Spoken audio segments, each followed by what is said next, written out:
पृष्ठ तनाव चैप्टर में हम लोग चल रहे थे कोलॉइड विलयन बनाने की विधि, जिसमें भौतिक विधि चल रही थी। उसी में एक और है विद्युत आर्क विधि। इसमें संघनन जैसी विधि को भी और स्कंदन जैसी विधि को भी व्यक्तीकरण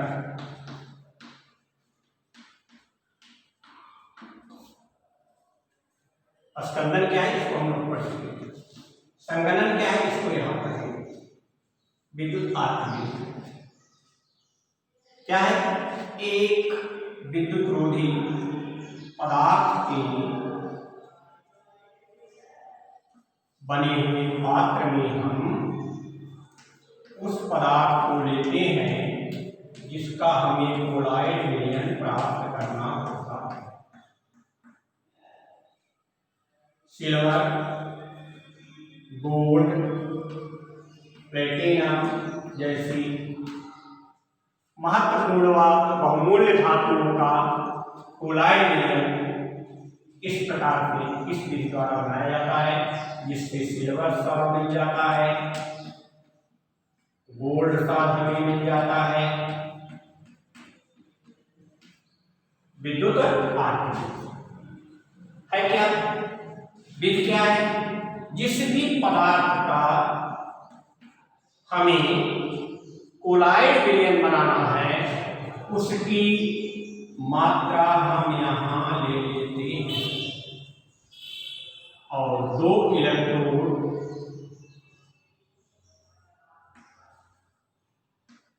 लगा करके बाह्य स्रोत से विद्युत धारा प्रवाहित करते हैं। विद्युत धारा के प्रभाव से यह उच्च ताप पर वाष्पित होने लगता है।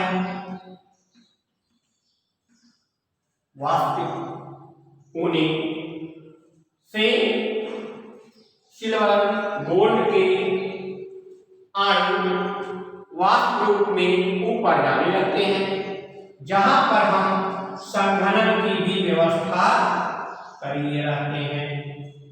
संघनन क्या है? वाष्पीभूतों का पुनः जल रूप में बदलना,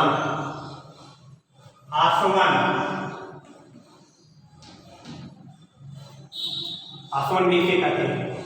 तो जब ये वाष्पीभूत जाएंगे इस पर टकरा करके फिर ये संघनित हो जाएंगे, सिल्वर, गोल्ड या प्लेटिनम का साथ हमें प्राप्त हो जाएगा।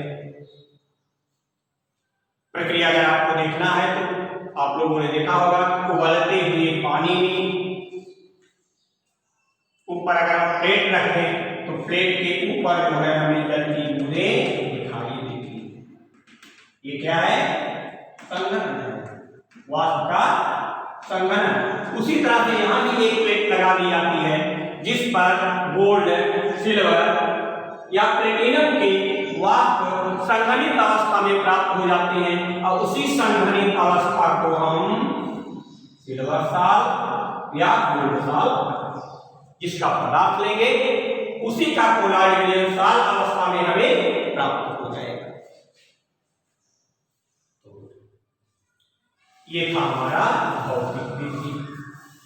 अब हम चलते हैं रासायनिक विधि।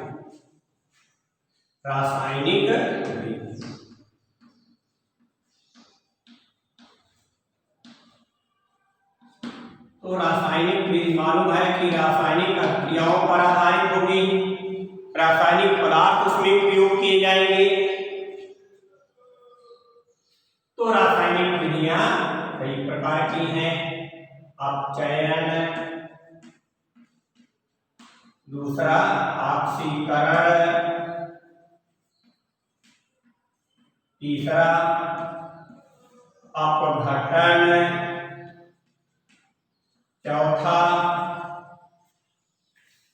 चौथे के बाद हम लोग आगे अगर देखेंगे तो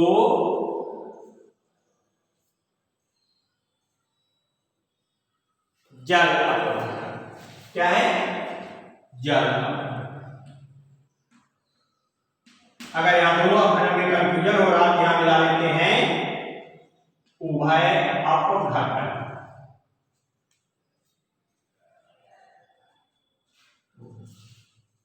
पहले पर हम आते हैं, पहली क्या है? अपचयन विधि। पहली विधि क्या है? अपचयन विधि। इसमें क्या है? किसी जिसका कोलॉइड विलयन बनाना होता है उसके साथ हम किसी ऐसे पदार्थ को रखते हैं जिससे उस रासायनिक क्रिया के द्वारा उसका अपचयन होने लगता है और हमें सिल्वर और हमें सात अवस्था में कोलॉइड विलयन प्राप्त हो जाता है। जैसे सिल्वर का साल प्राप्त करना है तो सिल्वर क्लोराइड ले लेंगे और हाइड्रोजन ले लेंगे।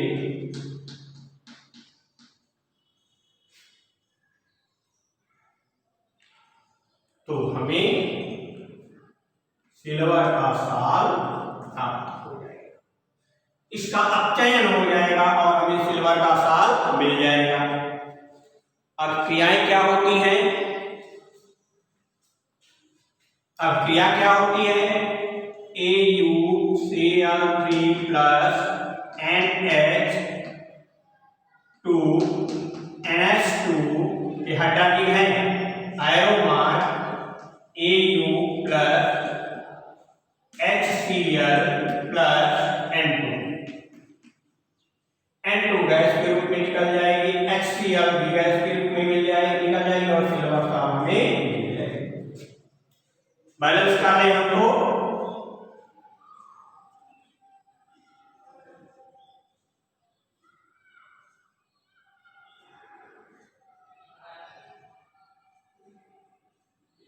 ये संख्या 3 है, ये संख्या यहाँ 2 है, 4 है। 4 का 3 का कोई कॉम्बिनेशन नहीं है, इसलिए दोनों के एलसीएम को एक दूसरे से गुणा कर देते, इसको 4 से और इसको 3 से। अब क्या हो गया? 4Au अलग निकल गया। H कितने हो गए? 3 दूनी 6, 3 दूनी 6, 6 6 12। Cl कितने हैं? 4 3 12 HCl। N2 कितने हो गए? 3 यहाँ 6। इस तरह से हमें अपचयन क्रिया के द्वारा, अच्छा अपचयन कैसे हो रहा है? यहां पर सिल्वर की वैलेंसी क्या है? +3। यहां सिल्वर की वैलेंसी क्या है? 0। तो धन आयन का घटना क्या कहलाता है? अपचयन कहलाता है। धन आयन घट गए, इसलिए सिल्वर साल में अपचयन हो गया, अर्थात अपचयन विधि द्वारा भी हम क्लोराइड विलयन बना सकते हैं। दूसरा है ऑक्सीकरण। दूसरा क्या है? ऑक्सीकरण विधि। वहां अपचयन हो रहा था, या किसी ऐसे रासायन को लेंगे जिसका हम ऑक्सीकरण करें, और ऑक्सीकरण क्या होगा? ऐसे में हम प्राप्त करेंगे सल्फर सॉल्ट अर्थात सल्फर का क्लोराइड विलयन साल अवस्था में हम प्राप्त करेंगे। कैसे? हाइड्रोजन सल्फाइड को सल्फर डाइऑक्साइड के साथ रिएक्शन कराएंगे तो पानी बनेगा और सल्फर का साल बन जाएगा। बैलेंस कर लो। ऑक्सीजन कितना है? 2। पानी में 2 हाइड्रोजन के साथ हैं तो एक के साथ 4 हो गया है। 4 हाइड्रोजन चाहिए, तुम्हारा पानी बना दो। सल्फर कितने हो गए? 3। यहां 3s कर सल्फर का साल मिल गया। अब अपचयन कैसे हो रहा है? तो ऑक्सीकरण कैसे हो रहा है? यहां हाइड्रोजन के साथ ऑक्सीजन जुड़ रहा है, ऑक्सीजन का योग ऑक्सीकरण है। ये ऑक्सीकरण द्वारा हम सल्फर का सॉल्ट प्राप्त करते हैं। जब सल्फर डाइऑक्साइड को हाइड्रोजन डाइसल्फाइड के विलयन में या हाइड्रोजन सल्फाइड गैस के साथ मिश्रण कराते हैं, जल में हमें सल्फर का सॉल्ट प्राप्त होता है। सल्फर के क्लोराइड पर सात अवस्था में प्राप्त होते हैं। इसके बाद क्या है? उभय अपघटन। क्या है? उभय अपघटन। उभय अपघटन क्या है? वो रासायनिक अभिकर्मक जिनके दोनों मॉलिक्यूल आपस में टूटे और एक दूसरे से अभिक्रिया कराएं। दोनों के मॉलिक्यूल टूटेंगे आयन अवस्था में और एक दूसरे से फिर जुड़ जाएंगे।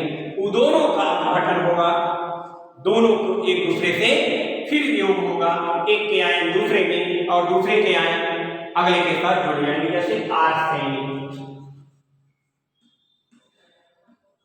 इसका रिएक्शन करा दो किसके साथ? H2 तो हमें आर्सेनिक सल्फाइड का सॉल्ट मिल जाएगा। आर्सेनिक सल्फाइड का सॉल्ट मिल जाएगा और पानी बन जाएगा।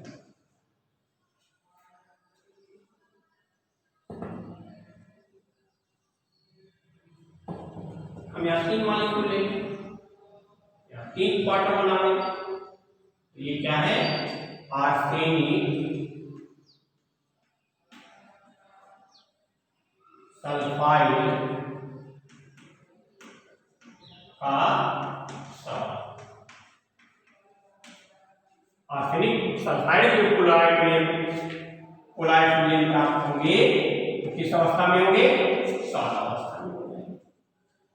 तो उभय अपघटन क्या है? आर्सेनिक का 2 जो है ये 3 पार्ट में छूट गया और ऑक्सीजन का 3 मॉलिक्यूल छूट गए। 2 हाइड्रोजन प्लस में टूटे, सल्फर 2 माइनस। ये इनका वियोजन हो गया रासायनिक क्रियाओं के। जैसे ही आर्सेनिक ऑक्साइड में H2S गैस प्रवाहित की गई, तैसे ही इनके आयन, दोनों के आयन दोनों के आयनों का अपघटन हो रहा है। हम जानते हैं कि जब एक बार आयन अपघटित हो जाते हैं तो पुनः उससे कॉम्बिनेट नहीं होते हैं, बल्कि अपोजिट को खोजते हैं, दूसरे को खोजते हैं। तो अब आर्सेनिक आएगा सल्फर के साथ और ऑक्सीजन आएगा हाइड्रोजन के साथ। तो उभय अपघटन क्रियाओं के द्वारा आर्सेनिक का सॉल्ट हम प्राप्त कर लेते हैं। अगला था जल। जल अपघटन, हाइड्रोलाइसिस। ये क्या है? जल के साथ किसी फेरिक क्लोराइड में लेते हैं। फेरिक क्लोराइड का ताजा विलयन लेकर के उसे हम जल में मिला लेते हैं। फेरिक हाइड्रोक्साइड बन जाता है और HCl जो है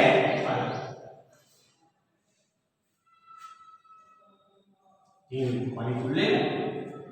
तो अब फेरिक आयन जो है ये हाइड्रोक्सिल आयन से के साथ सॉल्ट अवस्था में प्राप्त हो जाएंगे। अर्थात फेरिक आयन के कणों का आकार क्लोराइड विलयन के कणों का ही आकार होगा और वह सॉल्ट अवस्था में हो जाएंगे। फेरिक हाइड्रोक्साइड का अवक्षेप प्राप्त होगा, उस अवक्षेप को हम क्लोराइड बोलेंगे, जिसमें फेरिक आयन और OH होंगे। तो फेरिक हाइड्रोक्साइड का हमें सॉल्ट मिल जाता है। कब? जब ताजे फेरिक क्लोराइड को जल के साथ अपघटित कराते हैं। ये जल अपघटन अभिक्रिया द्वारा, उभय अपघटन अभिक्रिया द्वारा, ऑक्सीकरण अभिक्रिया द्वारा, अपचयन अभिक्रिया द्वारा उचित अभिकरण को आपस में अभिक्रिया कराते हुए हम कोलॉइड विलयन प्राप्त कर लेते हैं। इनमें रासायनों का उपयोग हो रहा है, इसलिए इसे रासायनिक विधि कहा गया। अब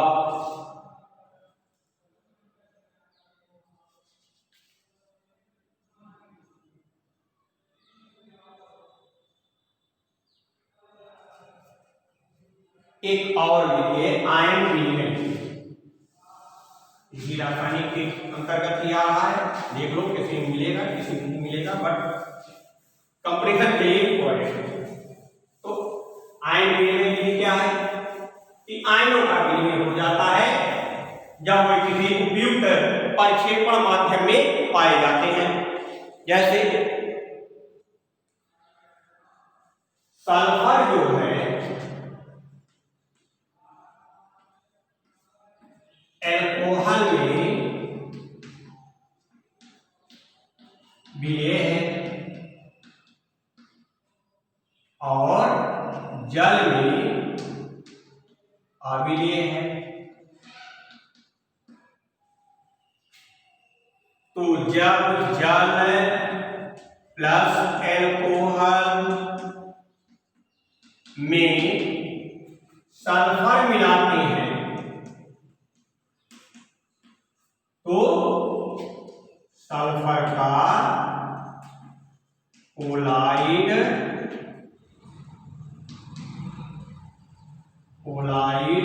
साल्ट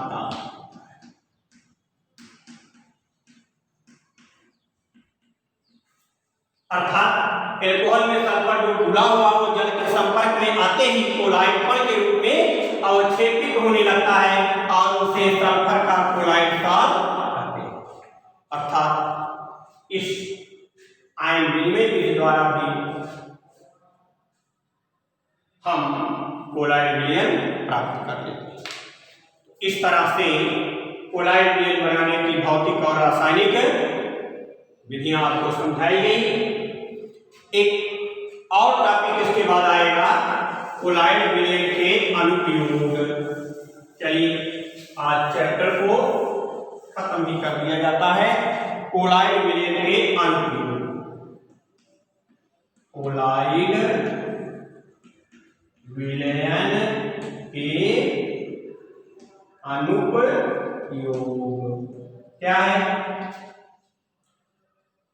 नदियां जो है मुहाने पर, मुहाना जहां मिलती है सागर में जाकर के उस स्थान को मुहाना कहते हैं, मुहाने पर डेल्टा बनाती है।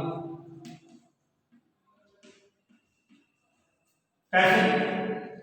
नदियों के जल का पीएच मान सागर के जल के पीएच मान से पूर्णतया भिन्न होता है।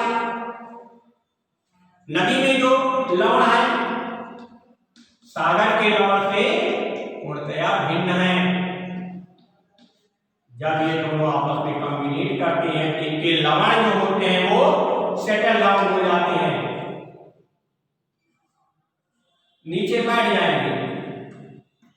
और जब नदी का पानी जा रहा है यहीं पर उनका डिपॉजिशन शुरू हो गया तो नदी के पानी का मार्ग बदल जाएगा और यहाँ पर जो कण डिपॉजिट होंगे उसी को क्या कहेंगे? डेल्टा कहेंगे। ये भी कोलाइड कण का ही है कि नदी के पानी जब या नदी के पानी में उपस्थित लवण जब सागर के पानी में उपस्थित लवणों से परस्पर क्रिया करते हैं तो एक का अवक्षेपण हो जाता है और वो अवक्षेपण भारी होने के कारण नीचे जमा होने लगता है और उसी जमा होने के कारण हमारे बहुत बड़ा भूभाग बन जाता है जिसे हम डेल्टा कहते हैं। डेल्टा का बनना भी कोलाइड गुण पर ही डिपेंड है। सुंदर वन नाम सुना होगा आप लोगों ने, सुंदर वन जो है सबसे बड़ा डेल्टा संसार का माना गया। औषध में भी कोलाइड गुणों का उपयोग किया जाता है, पाचन में भी कोलाइड गुण का उपयोग किया जाता है रक्त के स्कंदन में, रक्त के स्कंदन में भी किसका कोलाइड ग्लू का उपयोग किया जाता है। अगर कहीं जरा सा कट गया हो तो हम क्या करते हैं, फिटकरी लगा देते हैं। तो फिटकरी के कण आयरन के फेरिक के रूप में जाकर के वहां पर डिपॉजिट होने लगते हैं, वहीं पर जमा होने लगते हैं और रक्त का बहना ऑटोमेटिक रुक जाता है। तो रक्त के स्कंदन में भी इनका उपयोग होता है। तो इस तरह से और देखिए चिमनियों में जो धुआं निकलता है, ये चिमनी है, यहाँ से धुआं निकल रहा है। इस धुएं में अपशिष्ट पदार्थों को रोकने के लिए एक आवेश युक्त अवक्षेपक लगा दिया जाता है। यह अवक्षेपक क्या करेगा, धुएं में कार्बन, नाइट्रोजन, सल्फर,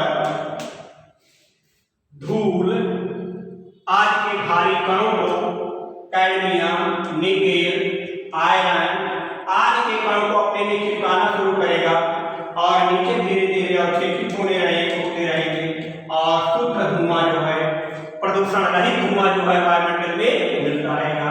तो यहाँ क्या है, अवक्षेपक के रूप में या धूम्र नियंत्रक के रूप में इसका उपयोग किया जाता है। नियंत्रक के रूप में भी इसका उपयोग किया जाता है। स्मोक कंट्रोलर, तो ये कोलाइड रिएक्ट के उपयोग है।